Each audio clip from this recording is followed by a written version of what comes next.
шоумена и тамады, вот больше тамада подходит, да, слово, то тогда вас редко, а может быть и никогда не будут приглашать на протокольные мероприятия, на какие-то закрытые статусные светские рауты, для которых ты иногда подписываешь договор о неразглашении.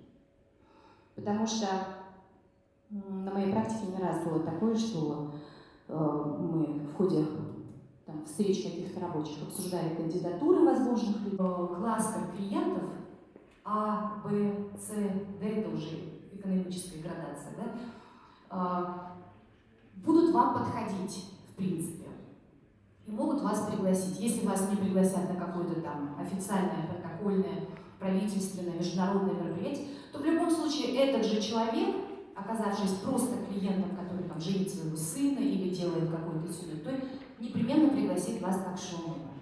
Если ты ведущий, то тебя всегда будут приглашать на официальные мероприятия, на какие-то очень статусные, светские какие-то рауты, но никогда не пригласят провести, например, новогодний корпоратив. Я не смогу послать столько энергии, которая заразит весь зал и которую поймает публика и даст мне какой-то ответный фидбэк, какой-то ответный отклик. И клиенты, безусловно, будут разочарованы. Раньше, в силу своей молодости, да, в силу своей была на себя слишком много, была слишком самоуверена и брала за какие-то тои, которые душотои или что-то много. Как мне говорили, это зависит также от места локации, понимаете? Да? И у людей было полное разочарование. Во-вторых, они слышали мой акцент. Появлялась какая-то ответная агрессия. Но ты ведь не каждому будешь объяснять, да так получилось, я родилась не в Кыргызстане, я выросла не в Кыргызстане, я впервые приехала в Кыргызстан, когда поступала, и то, слава богу, хоть чуть-чуть ты же не будешь всем рассказывать о себе. Потом это я не думаю, что относится к делу. После таких моментов, когда я обжигалась много раз по своей глупости, я решила, что нет, во-первых, всех денег не заработаешь, во-вторых, репутация дороже. Потому что один довольный клиент расскажет 10 клиентам о том, какой ты классный ведущий и как ты шикарно отработал. Один недовольный клиент расскажет сотни клиентов. Кто? Да беспонтовый. Даже если он не был на этом празднике. Ой, мне куда он тогда заказал, да это кошмар, она вообще в урус ничего. То есть вы должны выбирать клиента. Как это делается? Когда вам назначают какую-то встречу, как минимум один раз вы должны встретиться с клиентом для того, чтобы понять, насколько вы на одной волне. И если вы чувствуете, что эти люди не подходят вам по своей какой-то жизненной философии, по какому-то, может быть, социальному статусу, бывают какие-то такие супермиллионеры, например, да, которые уже изначально заточены на то, что так, посмотрим что-то. И вас это бесит. Лучше сказать, я прошу прощения, наверное, я не смогу, давайте я посоветую вам какого-то другого ведущего. И советуете кого-то другого. Либо эти люди, наоборот, хотят чего-то, чего вы им предложить не сможете. Наводящих вопросов, причем не закрытых вопросов, когда человек отвечает тебе «да» или «нет». Как этот праздник видят его дети?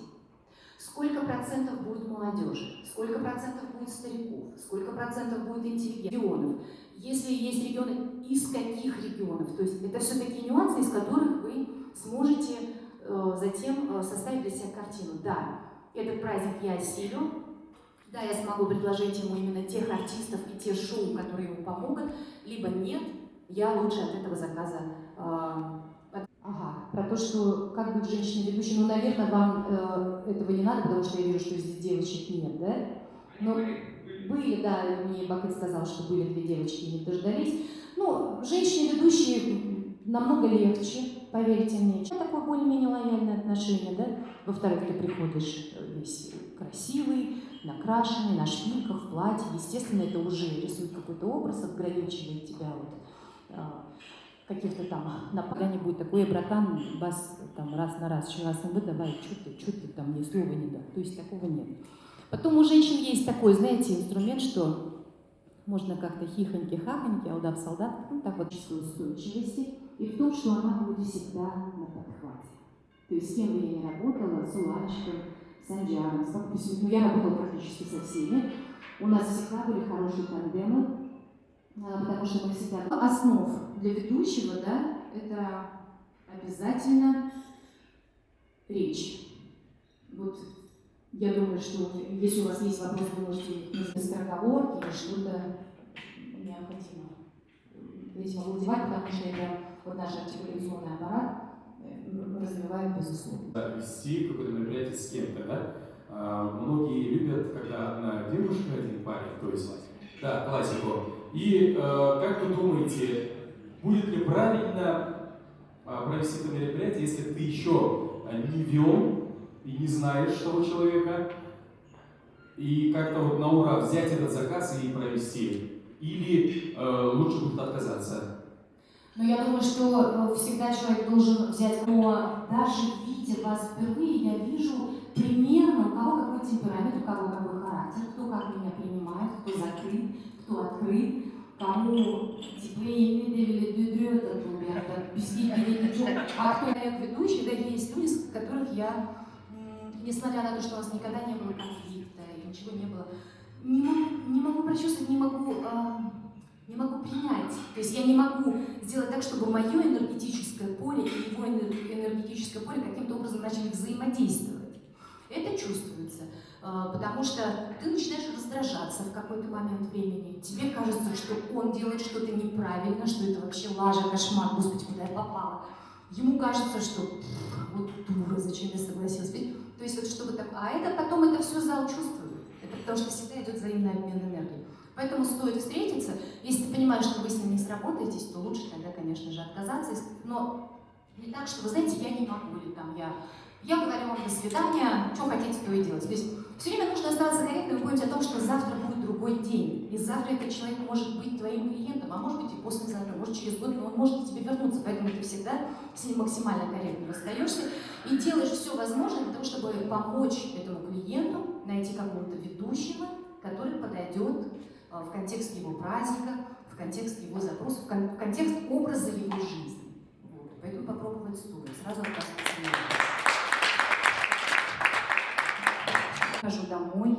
Я никогда не позволяю себе приходить с макияжем не свежим. Для меня не свежий макияж – это тот макияж, который был сделан 5 часов назад. То есть до мероприятия это уже я заново купаюсь, я прибегаю, меня экспрессом там красят, но я должна понимать, что я выгляжу великолепно, что у меня все в порядке.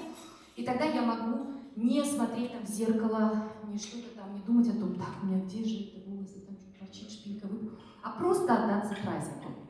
То есть ментально я в это погружаюсь и никаких упражнений больше этого я не делаю, абсолютно. Но я всегда приезжаю за час до мероприятия, потому что ты приезжаешь за час, еще никого нет, еще кондиционер, холод, официанты ругаются друг с другом, кто-то общак деревья, вот это начинается, да, половину накрывают, пленки закрыты, администратор орет, там иностранный язык на профессиональном уровне. Могу сказать, что мы целыми днями сидели в лингофонных кабинетах. Для того, потому что русский, понятно, да, русский, так сложилось, что это мой, то есть этнически родной язык кыргызский, но ментально родной язык русский. То есть это тот язык, который я впервые услышала, тот язык, на котором я впервые начала говорить, и тот язык, на котором я говорила, пока не стала взрослым человеком, там, 18 лет, да. Вот. Изучая немецкий язык, я понимаю, как добиться правильного немецкого произношения, да. Ты сидишь в лингофонном кабинете, ты слушаешь эту речь. Это называется аудирование. После ты сидишь и вслух читаешь. Опять слушаешь, опять читаешь. То есть я думаю, что здесь, как филолог, я могу дать только один совет. Сейчас очень много онлайн-книг, да, которые начитаны профессиональными актерами. Ну, конечно, это... А можно говорить грудью, то есть нижним регистром. Поэтому ведущий должен всегда следить за тем, чтобы его голос не бил по мозгам. И не стоит вот прям в порыве страсти начинать там уже прям орать, так что прям слюни во все стороны, такие случаи тоже бывают, да? Так вот, онлайн-книги слушать постоянно, если вы хотите овладеть, да, там, я не знаю, даже в-кыргызске, если вот кыргызчал парсаман, да, на кыргызском языке слушаете литературу, слушаете, и просто вслух читаете, стараясь четко проговаривать каждую букву. Вот как я сейчас артикулирую, ровно таким образом, утрированно, но это поможет приучить вот как бы какие-то... Очень много же мышц и мускулов. Спасибо большое. Спасибо.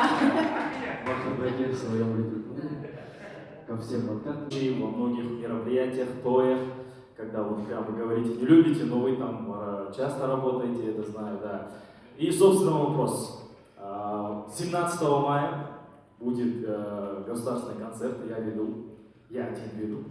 Вот, и вопрос такой, сможете ли вы приехать и просто на открытии поучаствовать вместе со мной? Просто давняя мечта, чтобы вы были моей соведущей. Вот. Это пока что бесплатно, но я вам найду канал. Спасибо.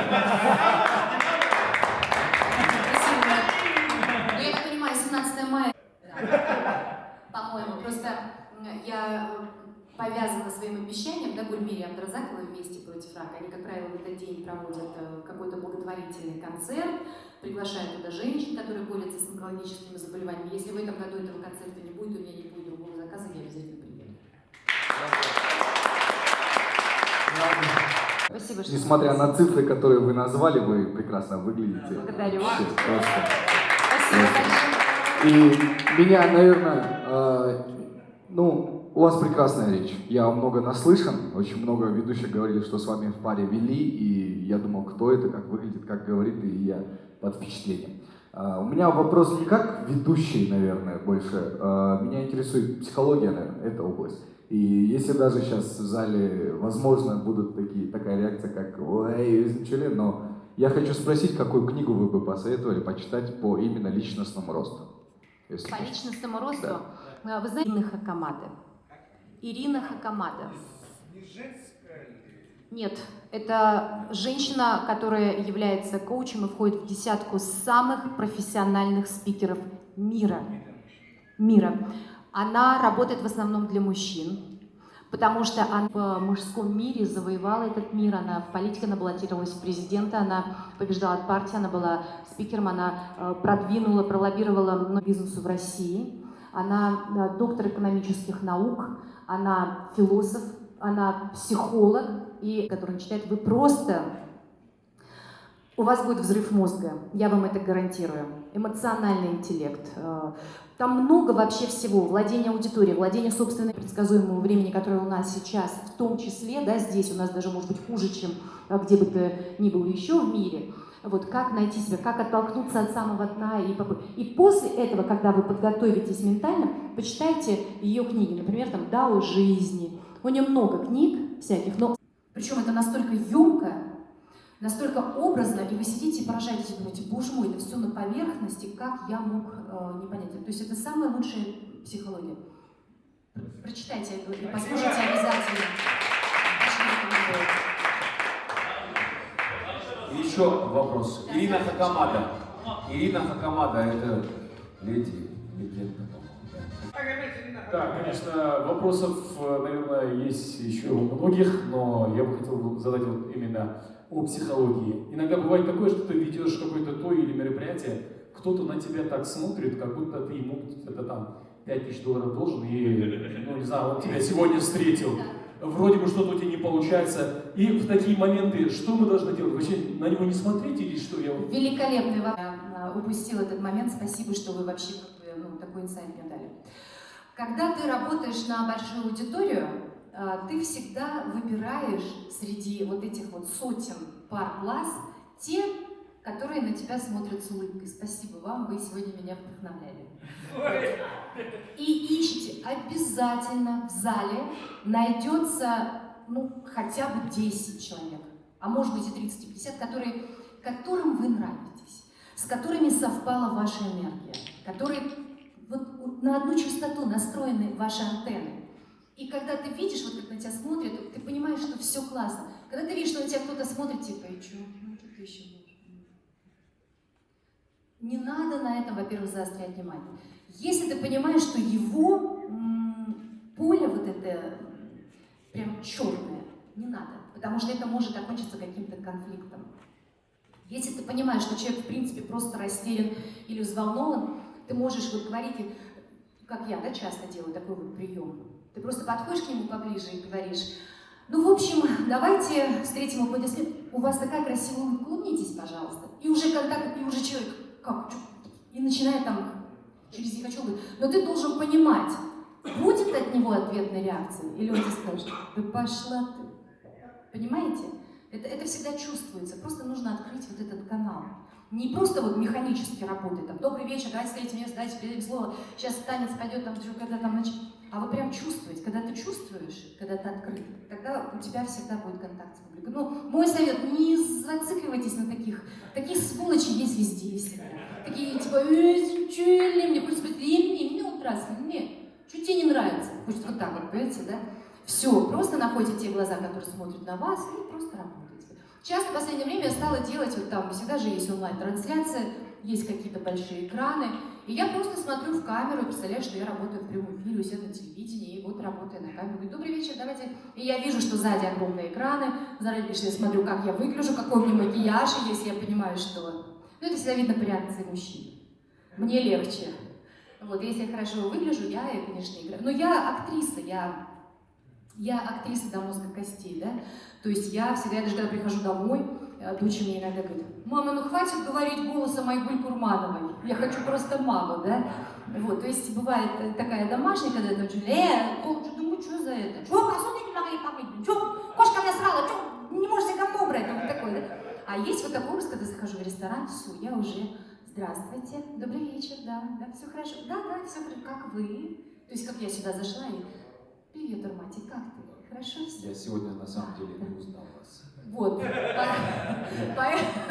Но он видит меня всегда с наклеенными ресницами, на шпильках. Ну, я вот бываю такая. Именно образ. А, да? К счастью, я имел честь провести не одно мероприятие вместе с Айгуль Курмановой. И должен заметить, что это один из немногих людей, которые отдаются полностью профессии. Ну, потому что вот открытый живот, да, ты чувствуешь энергию, все, тогда у тебя все хорошо. Очень дотошный, очень щепетильный. Будьте актерами, у вас все получится. Актерское мастерство, надо быть актером. Надел маску, я всегда одеваюсь, говорю: все, я надела костюм Айгуль Курмановой, я пошла. И все. У Ангела Осмонова есть вопрос.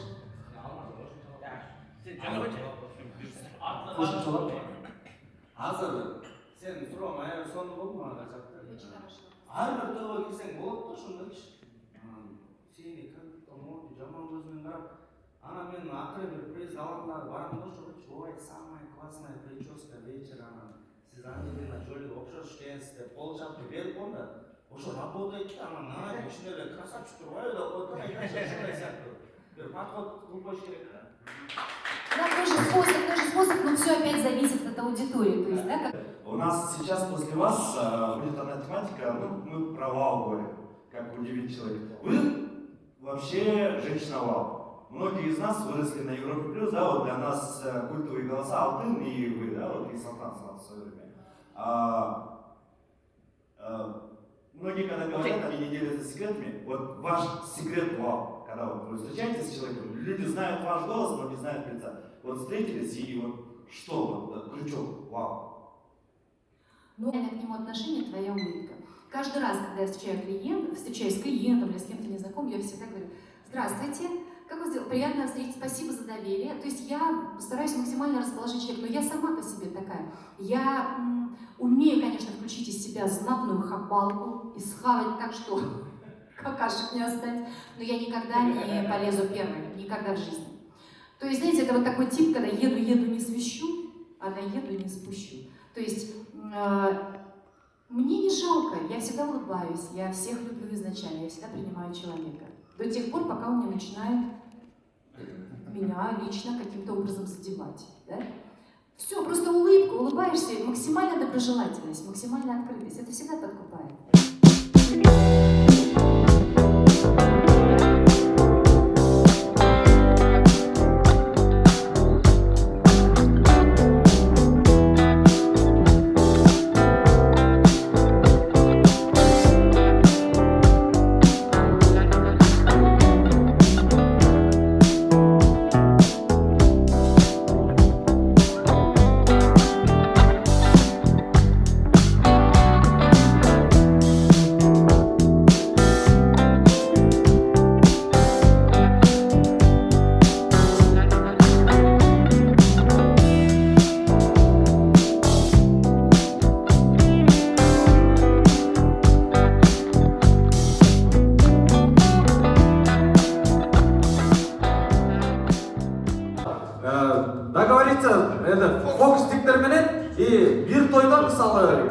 фокустерде барма жанагы костюмдарды алмаштырганчы шып отурасың костюмдарыңды алмашат.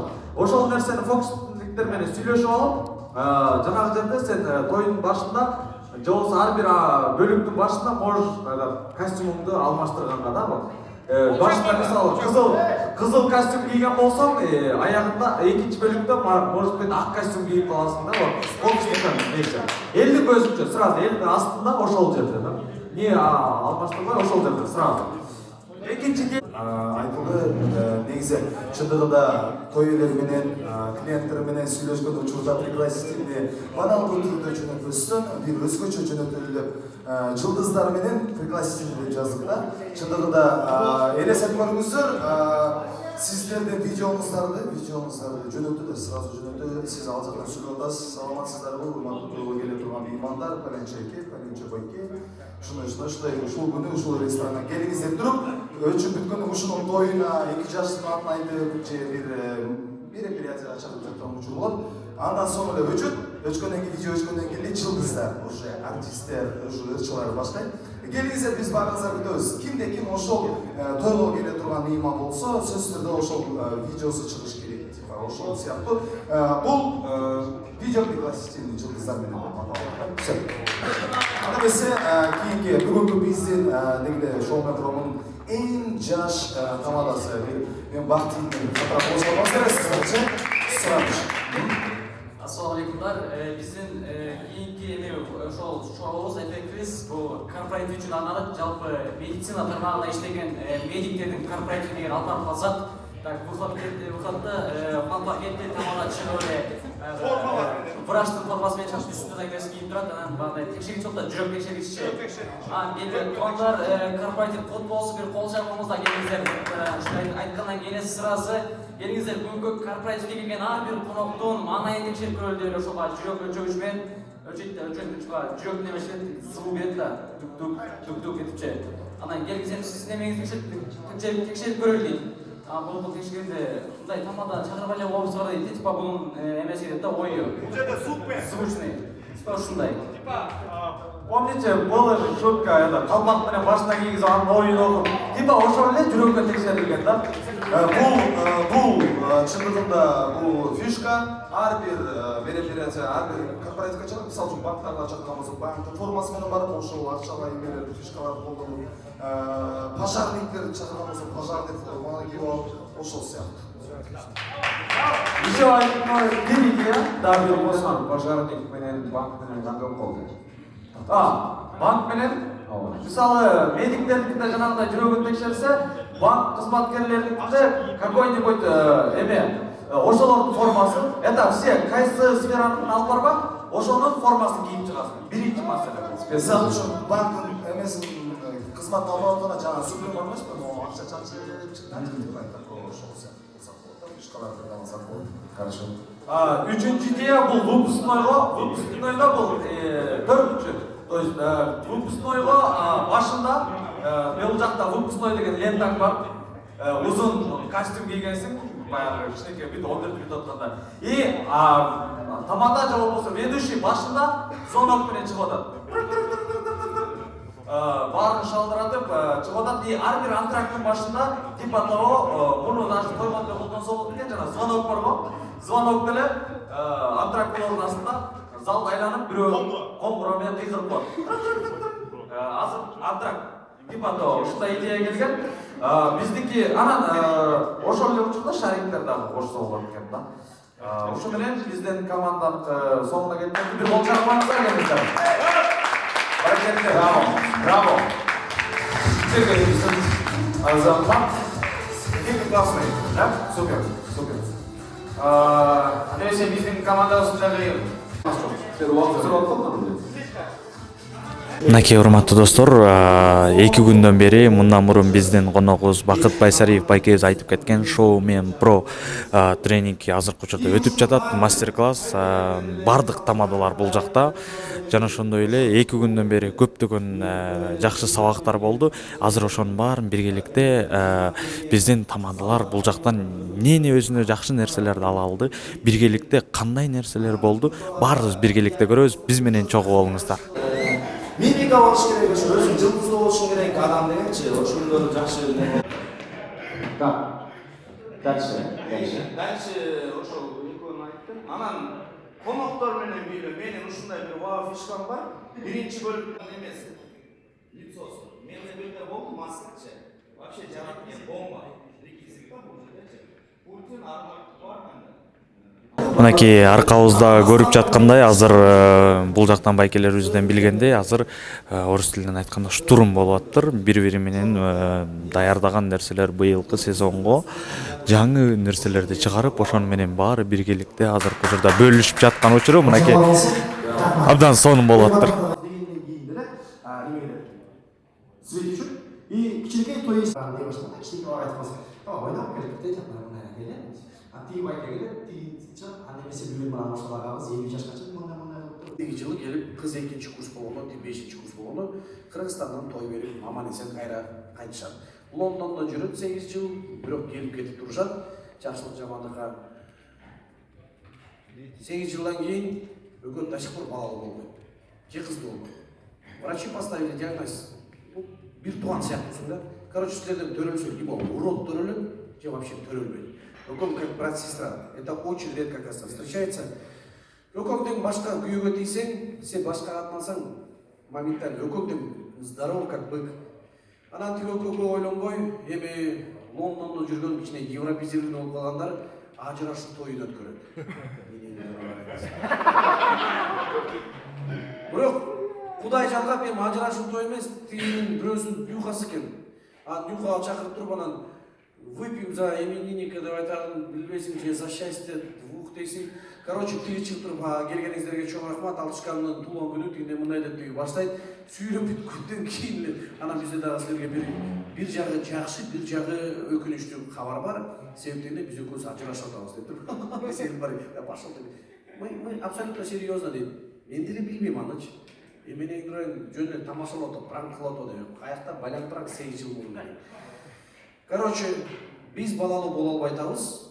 Тилекке каршы биз ажырашыбыз керек дегенде мындай деп. Тиги теперь у меня будет девушка вот это деп наглый эле ошол жака бир кызды чакырып атат. А тиги Алтышкасынын бойфренди тиги болот деп тааныштырып атат. 8 жылдан бери общаемся, достук мамиле бар, шерине бар, жакшылык жамандыкка барып жүрөбүз. Эми мени чакырсаңар, бул Алтышка менен чакырсаңар, Алтышка менен чакырсаңар, тигиниси менен чакырсаңар, таанышууга деп туруп экөө сурушуп койсок, тиги экөө сурушуп коет го.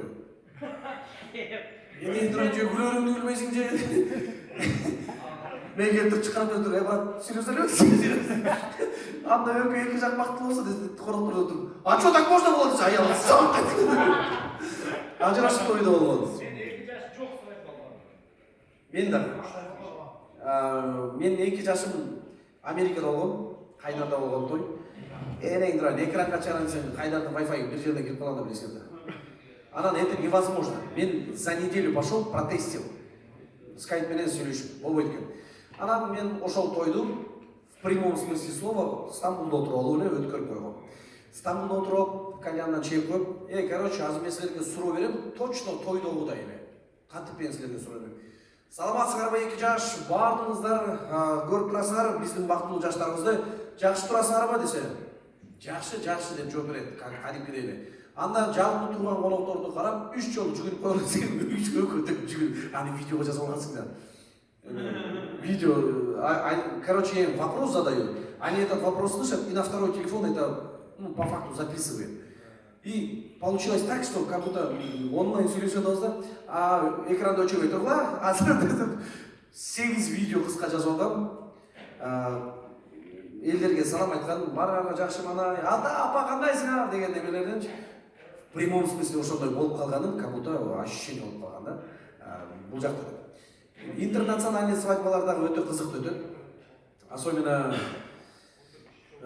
чет элден, чыныгы чет элден келгендер. Мисалы, Бельгия, Франция, Канада, Южная Корея келгендер.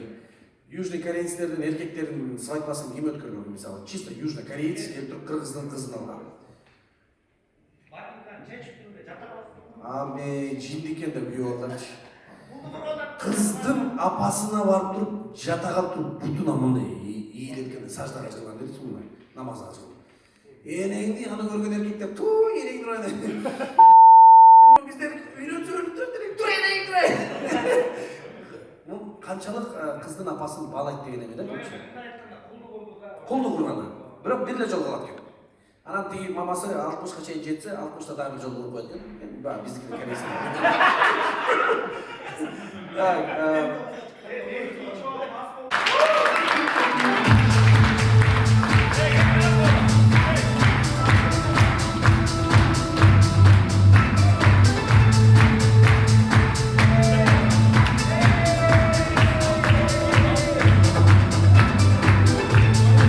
Красавчиксиңер деп айткым келип турат.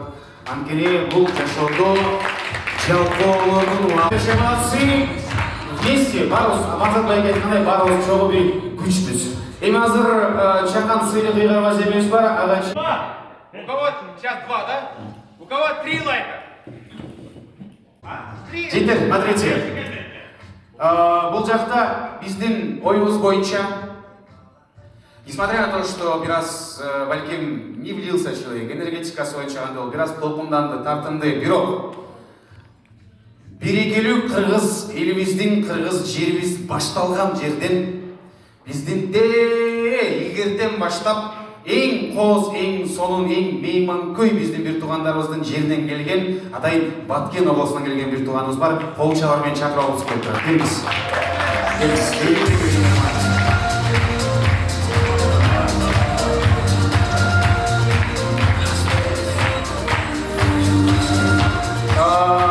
Эми азыр мындай жигиттер. Бул жакта сертификаттарыбыз бар биздин партнерлорубуздан. Качалканы Баткенден келген жигит көрүп койсок жөн эле бесполезно болуп калат. Туура? Бул жакта биздин сок преподносить эткен партнерибиз бар. Ал без проблема. Кыргызстан любой жагына урмат караш өзү машинасымен жеткизип берет.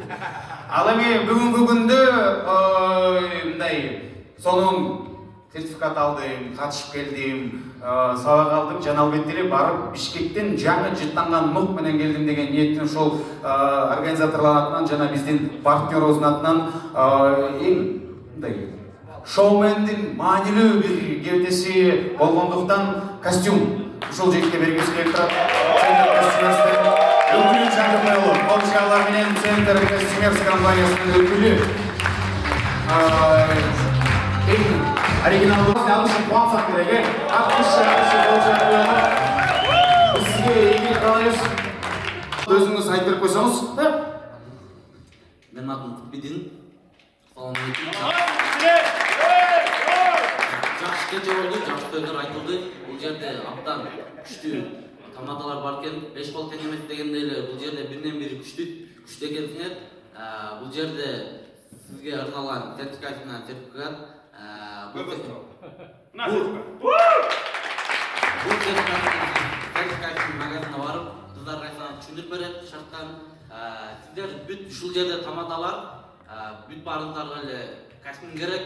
Ал костюмду сертификатынан кийсеңиздер болот. Сиздер сертификатынан күтөбүз.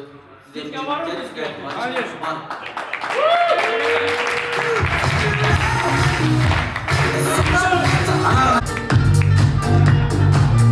Акыл Османовда бүт нерсе бар, болгон эле булчуң жок болуп атат.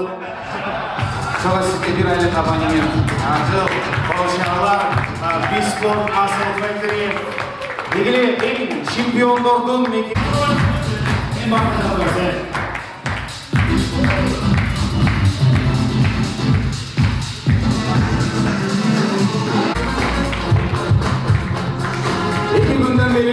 Эки күндөн бери деген шоу. Бактияр, Бактыбек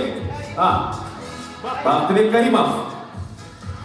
Бишкек шаарында тургандарга биз сөз түрдө эми буякта мүмкүнчүлүк болгондуктан качалканы берели. Илим, кел, потренируйся. Ему надо, да.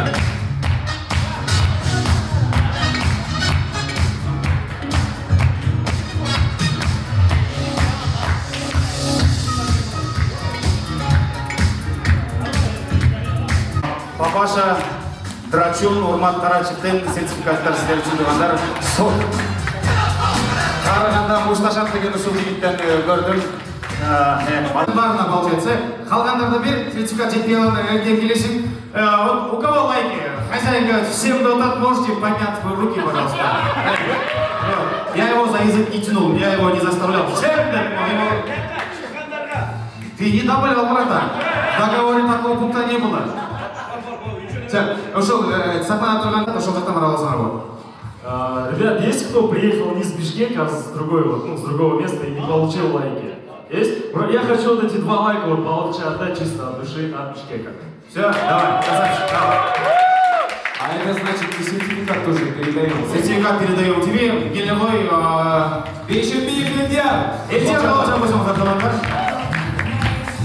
Поставщик вам доставит. Куда надо? Да, вот 50 литров куда надо доставить. Балықшының немесе көйіп кетпеді лайка, ошондон элүү эмес 100 литр, да?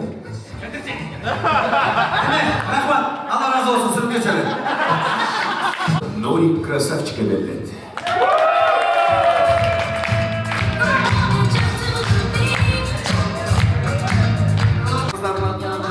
Санжар, Урмат, Бақыт, Байке. Сіздерге чоң рахмат. Алысқа Москваға барып, үйреніп бізге келіп, сіздер өзіңөрді көріп бізде. Енді сіздерді көзсізді көреміз. Чоң рахмат. Чоң рахмат. Алла разы болсын. Эльнур Мақсутов. Кетіп қалды. Эльнурдың дубликаты бар екен.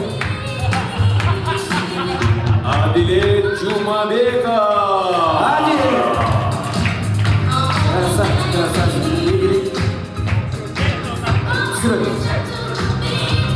Сүріп. Раз, два, три. Следующий. Куаныш Барталбасов. Гелевой. Азизбек Мавлянов. Biraz оригинал geldi. Gelemedim. Не, отлично, давай. Раз, два, три, 4. Отлично. Так, дальше. Аминь. Азрет Османовқа беріледі сертификат. Так, дальше давай. Раз, два, три, снимаем. Отлично. Эдер Осмонкуловқа беріледі. Айдар Жекшенбекұлына сертификат беріледі. Фото на память. Красавчик. Тур. Шляпа қайда? Алыбуловский.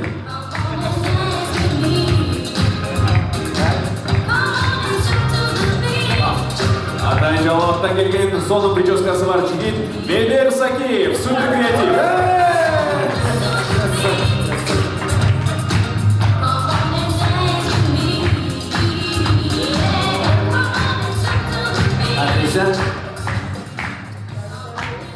Бұл сертификат Ақыл Осмоновқа беріледі.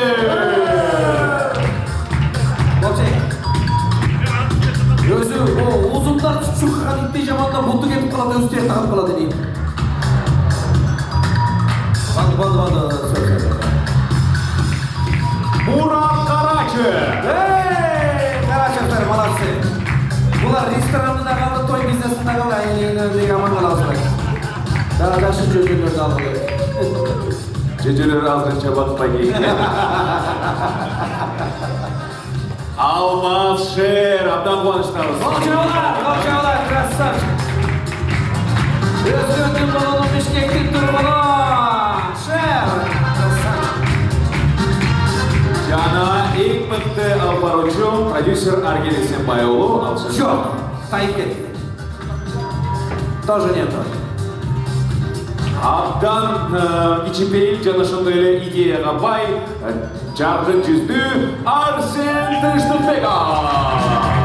Молодец, Галева. Раз, два, три. Сюда.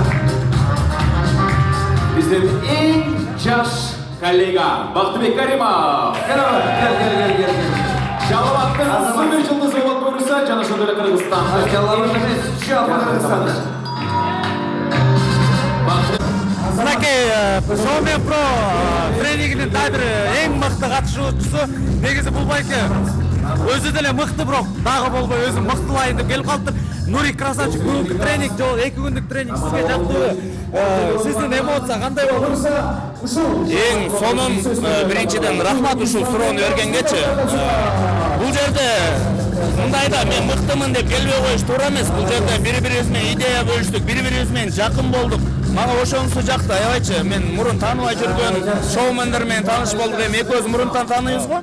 Бирок жакындаштык бүгүндөн баштапчы бир туугандай болуп, бир групп ачылып, уюштуруучуларга чоң рахмат ыраазычылыгымды билдирем.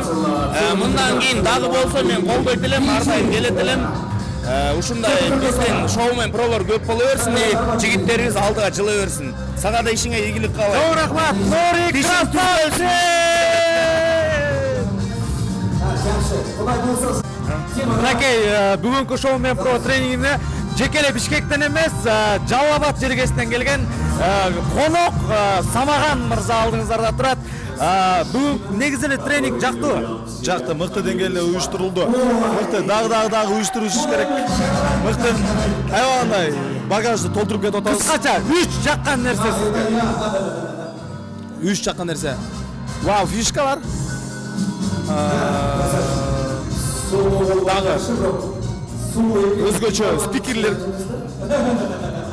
Жана ошондой эле жагымдуу атмосфера бар. Красавчик Самаш Жалал Абадтын мыкты алып баруучусу барбал. Медиа. Кайрадан эле Жалал Абад жергесинен келген жакын досубуз Медер Сакиев бүгүнкү шоумен продо. Эми бүгүн негизи эле 2 күндүк тренинг боюнча сиздин оюңуз? Чындыгында мен көп нерсе үйрөндүм. Эки сөзүм айтканда базар жок. Көп нерсе үйрөндүм. Кудай буйруса ушул опытыбыз менен Жалал Абадта да бөлүшөбүз. Сиздерге чоң рахмат. Шоуман про жашасын. Жалал Абадтын мыкты тамадасы Медер Сакиев. Кыскача эле YouTube каналга эле. Урматтуу достор, негизи эле байкебиз өтө мыкты бул байкебиз. Бирок өзүнүн мыктылыгына карабай бүгүн дагы шоумен про кирип өзүн дагы өздөштүрөйүн, өнүктүрөйүн деп биздин Каныч байкебиз келип атат. Каныч байке, сизге 2 күндүк тренинг сиздин оюңуз боюнча кандай өттү? Ким байке? Каныч байке. 2 күндүк тренинг кандай өттү? Өтө мыкты деңгээлде өттү. Менин оюмча мындай тренингдер көп болуш керек. Биз алып баруучулар негизи бул жашоодо жалгыз жүргөндү жакшы көрөбүз. Тойдон тойго чейин эле, тойду ойлобой, тойдо эле тоймен болупчу. Бирок монтип чогулганда бул биринчиден мындай обмен опыта деген нерсе. То есть бири-бирибиздин эң мыкты фишкаларыбызды бири-бирибизге айтып берип, секреттерди ачып, анан жаш муун өзгөчө мындай уже опытный алып баруучуларды көрүп, алардын мастер-класстарын угуп, менин оюмча жакшы мыкты, короче, ведущий болушат. Урматтуу достор, мынакей шоумен продо дагы биздин эң аксакалыбыз,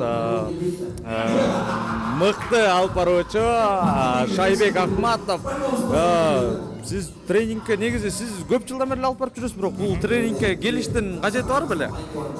Негизи адамга күн сайын үйрөнгөн жакшы. Мисалы үчүн Азбирнар.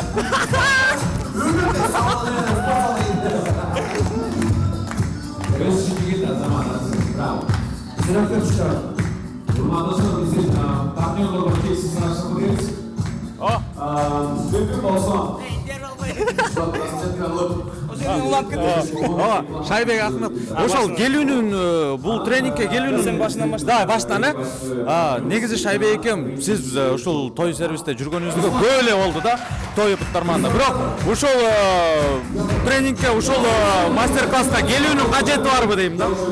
Албетте адам күн сайын үйрөнгөнгө кеч эмес. Мисалы үчүн 60-70 жашка чейин, 80 жашка чейин чыкканда дагы илим алгандар көп. Бул да илим. Биз өзүбүздүн тандап алган сүйүктүү кесибиз, ошон үчүн күн сайын өнүгүү керек. Бул жерде опыт алмашып, кандай керемет кечти өткөрдүк мына 2 күндөн бери. Өтө идеялар көп экен, албетте баягы эң профессионалдар менен чогуу пикир алышып, мынтип келечек болгон бул дагы бир жаңылануу. Мисалы үчүн кийинки тойлорубузга жакшы, буюрса баягы кайталанмай эле программалардан алыс болобуз. Эми буюрса көптөгөн идеялар менен кетип атабыз. Мен ошого кубанычтамын. Мен эртең бир айдан кийин кайра болсо кайра келе берем. Мисалы үчүн бир жумадан кийин болсо кайра келе берем. Бул сөз менен Шайбек байкеге бүгүнкү тренинг абдан жакты дегенди билгизет. Ал мен болсом мындай сертификат утуп алдым. Кол чагып коюңуздар. Шайбек эске ийгилик. Рахмат. Биз спортко. Чогуу аразда болду. Шоуменде өзгөчө конкурс болгон.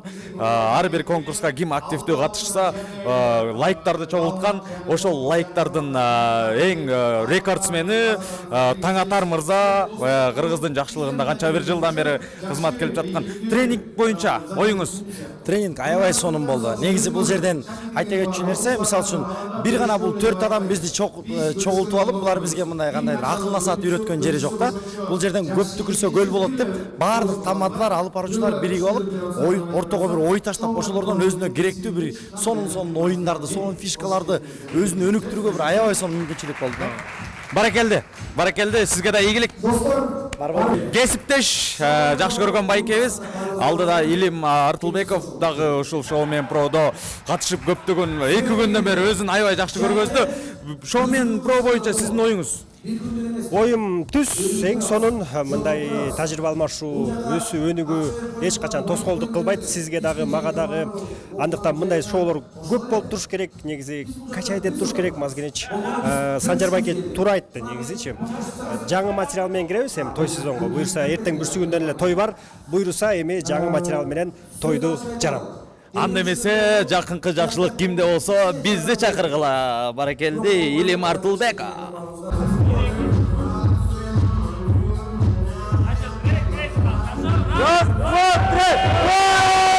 Мындай идея кайдан пайда болду жана бул иш-чараны өтүш кимден сунуш болду?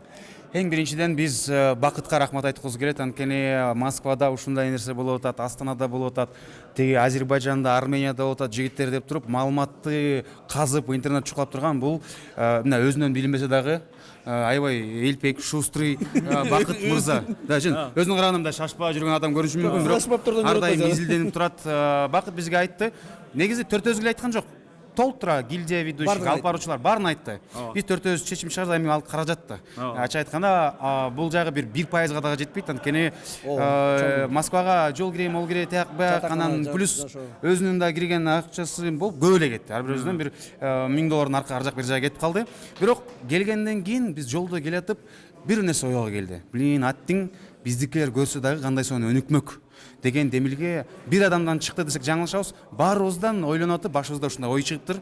Келели, кылалы, иштейли, балдарды чогулталы, өнүгөлү. Биздин эмебиз менен кембиз деп туруп, ошол Шоумен Прону атын ойлоп, логотипин кылып, сүйлөшүп, дагы жакшы көп жылдык тажрыйбабыз менен өзүнүн партнерлору бар экен. Ошол партнерлор менен болуп атып, ушундай мүмкүнчүлүк түзүлдү. Болбосо эми азыр жөн эле тойдун мындай ресторанда сүйлөшкөн эле эптемес миллион болуп кетип атат. Дайрет мүмкүнчүлүк менен колдон партнерлорго рахмат, келген ар бир катышуучуга рахмат жана келечек биздин колубузда демекчимин. Эң сонун эми Бакыт байке сизге суроо, ушул жакта кээ бир алып баруучулардын арасында болуп тур, сиздерге деле жетти болуш керек. Мен окуп бүткөм, мен бул нерсени билем дегендерге сиздердин көз караш. Мен окуп бүткөм, мен билем, бирок дагы өнүгүп өскөнгө көптөгөн мүмкүнчүлүктөр бар. Мен бүгүнкү күнгө чейинки окуган билгеним Москвага барып келгенден кийин дагы бирденкени билип келдим. Орыстар айтканда, учиться никогда не поздно. Негизи мындай сөз бар да. Окуш керек. Как только человек думает, что он всего достиг, он уже регрессирует. Негизи адам идеалга чек жок. Мен болду, билдим, үйрөндүм, токтодум дегенде анда Эшенкул Барпиев байке менен жолуктуруп койшо, анткени канча 34 жылдан бери опыт Эшенкул байке дале өнүккөнгө аракет кылат. Дагы окуйт, битеп окуйт, билмеген маалыматтарын үйрөнгөнгө аракет кылат. Бул демек мындай умтула турган адамдардын образдарын жакшы билиш керек. Эң сонун, анткени бул суроо берилгени биздин YouTube канал Тамадамет YouTube каналы көптөгөн тамадалар көрөт, байкайбыз. Жаңы чыгып келаткандагы бардык тамадалар карап турат. Эми буюрса ушул сөздөрдөн кийин кийинки Шоумен Прого бардыгыңыздарды күтөбүз. Шоумен Продо жалаң жаңы чыккан тамадалар эмес, ведущийлер эмес, алып баруучулар эмес, даже кыргыз элине жылмайып тартылап келген пранк атамандары да келип отурат. Анын бири Азирет Осмонов. Сизге жактыбы, кандай болду? Сиздин эмоция, сиздин көз караш Шоумен Прого? Мощный. 2 күнүн ичинде биз аябай тамадалар үчүн керек болгон бүт маалымат, бүт энергиянын бардыгын алдык. Буюрса сезонго даярбыз. Тойлор болсун 09 номерине чалгыла деп айтпайм, анткени өзүм пиарлаган жаман көрөм менчи. Жөн гана тойлор керек болсо, төмөндө айтылган номерлерге чалып койгула. Алып баруучу керек болсо. Азыр биз Кыргызстандагы Москвадагы дүйнөдөгү бүт тойлордун баарын жыртабыз, айрыйбыз. Мош. Андан сырткары Тамада Event YouTube каналына жазылып, катталып, лайк басып, комментарий калтырып, башкалар менен бөлүшүп, ошентпегиле. Жана Бакыт Байсариев менен Санжар Мыкеев байкелерибиз уюштуруучулар жамааттын атынан да бир аз сүйлөп кеткен. Дагы бир эки мыкты байкебиз Урмат Карачев, Урмат Борченов жалпы ушул буга чейинки айтылып өткөн ыраазычылык сөздөрдүн ээлери. Сиздерге мындай суроо, ушул жакта мындай сөздөр болду да, биз билебиз, бизге анын кереги жок деп. Ошондой көз караштагы элдерге сиздердин жооп? Адам эч качан баарын биле албайт, баарын билип жете албайт. Чоң аксакал деле кичинекей 3 жаштагы наристеден, иничектен бир нерсе үйрөнүшү мүмкүн. Демек бул биз бир нерсени үйрөтөбүз деп ачкан жокпуз. Биз бири-бирибиз менен чогуу өнүгөлү. Биз мисалы үчүн ушул 2 күндүн ичинде 18 жаштагы жаңы кадам шилтеп аткан, кесипке жаңы киришип аткан инсандардан көбүрөөк нерсе алдык. Баракелди. Анан эми ушундай шоу мен про мыкты болду, бардыгы сонун болду. Чындыгында мен өзүм да катыштым. Мыкты деңгээлде болду. Терең ыраазычылык билдиребиз биздин байкелерге. Анан эми ушундай мүмкүнчүлүк дагы болобу деген суроо. Буюрса болот. Анткени бир күн эле, мисалы үчүн бир күн сүйлөшүп алып, бир күн өнүгүп алып, анан ошончо калып калбайсың да. Бул биз деген постоянно кыймылда жүргөндөн кийин постоянно өнүгүшүбүз керек, өсүшүбүз керек. Ошон үчүн бул дагы Кудайым буйрса келечекте боло турган проект. Эгерде каалоочулар болсо, баарына тең. Хоть профессионал, хоть не профессионал, хоть жаңы баштап атат, баарына эшигибиз ачык. Шоу мен про баардыгын күтөт. Баары менен чогуу өнүгөбүз, чогуу өсөбүз. Анда эмесе бизди көрүп жаткан бул убакта келе албай калган алып баруучуларбы, шоу мен прого келем деген досторбу, буюрса анда кийинки жагымдуу жаңылыкты күтүңүздөр. Шоу мен про алга. Эшигибиз ачык. Хей.